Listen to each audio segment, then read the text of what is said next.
Hello, I've got a few pickups I want to share with you today, so let's get started. I've only got a few Switch games, so I'll start with those first. Batsugan, Saturn Tribute. This is a shoot 'em up I've played a lot in MAME, and I was really excited when they announced they were doing a re-release. And again, I got the Japanese physical release, which does have English on the cartridge. This is a really fun shmup that I'm familiar with and love, and it's been a blast revisiting it. This is also available on the PS4, Valkyria Chronicles Remastered. This was a limited run release, and Valkyria Chronicles is in my top games of all time. If you haven't played Valkyria Chronicles and you love strategy RPGs, you've got to play this. Even if you've never played a strategy RPG, I would say this is a great one to get you started. I love the Valkyria Chronicles series, and I really hope it's not dead and they keep making more. Just try dodging me.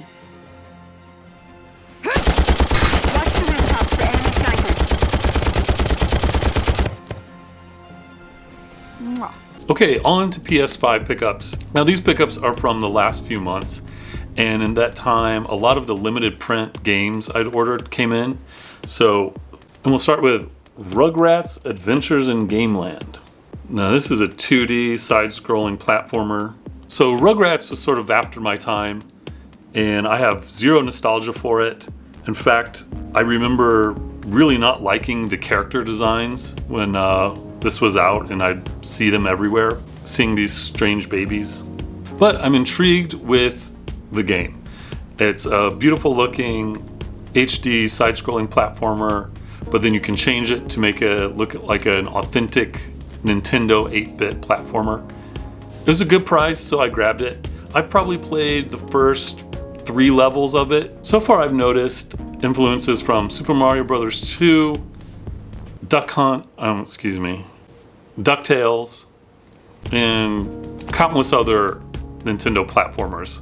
Now this next pickup is going to make me sound like a hypocrite, because previously I said I was pretty dissatisfied with the game. Well, that's not true. Previously I said I was split on the game. The first part I loved, the second part I dropped immediately. But I saw the physical for sale and I decided to give it another shot. I'm going to play it all the way through. That's Inscryption. This is going to be my Halloween game. Well, one of my Halloween games. And I'm going to give it another shot and finish it this time and then see what I think. Okay, this game I've already talked about on the channel. Resident Evil Village, Resident Evil 8. This was in the Games I Beat video for last year, but I never included this in the pickups, so here it is. This is another limited run game that I've already talked about actually, Lollipop Chainsaw. Did I talk about this? Who knows anymore? I did talk about this, okay. Same thing, it was in the Games I Beat video, but I never included it in a pickups video yet, so here it is.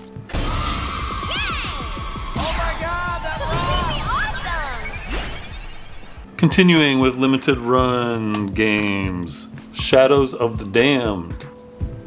This I always wanted to play during the PS3 days, but never got around to it. I feel like it's similar to Lollipop Chainsaw in its humor and its action. I know that this one is more of a third-person shooter, so I'm interested in giving it a shot. I actually have played just maybe under an hour, and it seems like an okay third-person shooter. Humanity. Yeah. I beat this game probably 2 years ago, maybe? And Limited Run did a physical version for it, and I had to get it because it was such a interesting and fun puzzle game where you control a dog leading these humans around to try and get to the exit, and you guide them on what to do. It's a bit like Lemmings mixed with Severance, and it just has a really cool style that I loved, so I had to get the physical version.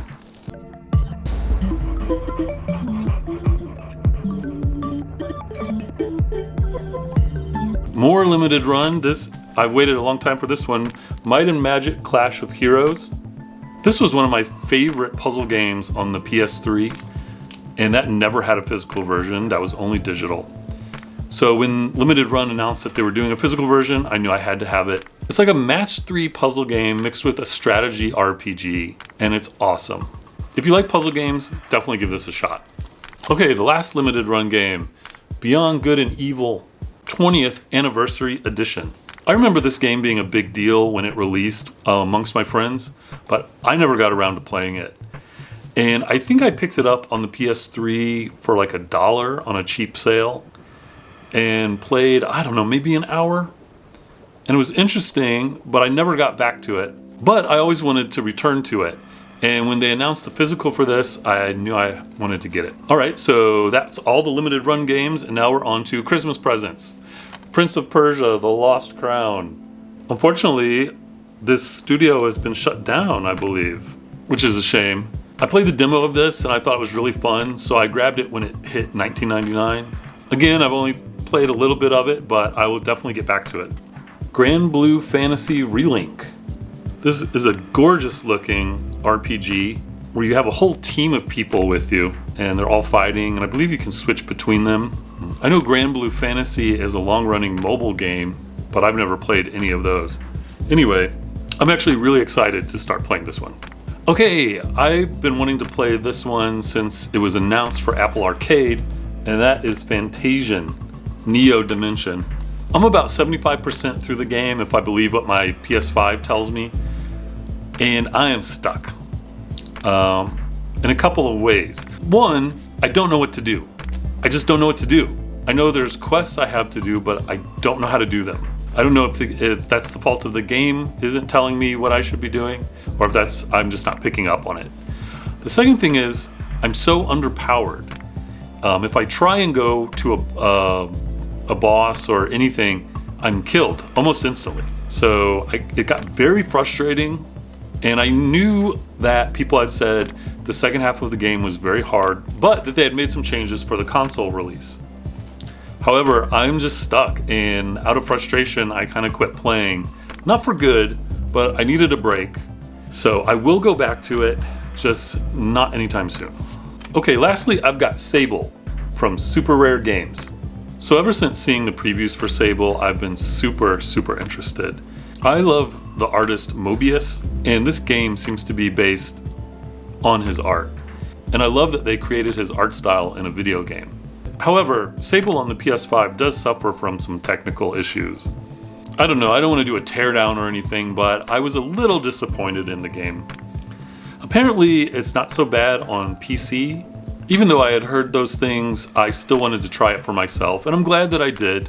But what can I say I liked about it? I loved the art style, of course. I loved the environments and the atmosphere of the game. I liked the quests and the side quests. And the music, which brings me to this, the Sable soundtrack on CD. It's a 2 CD set by the band Japanese Breakfast, which I've never heard of before. But I liked a lot of the songs in the game, so yeah, I saw they had that for sale and grabbed it as well. Okay, that was a quick pickups video. I hope everyone is doing well, and I'll see you again soon. Thanks, bye-bye.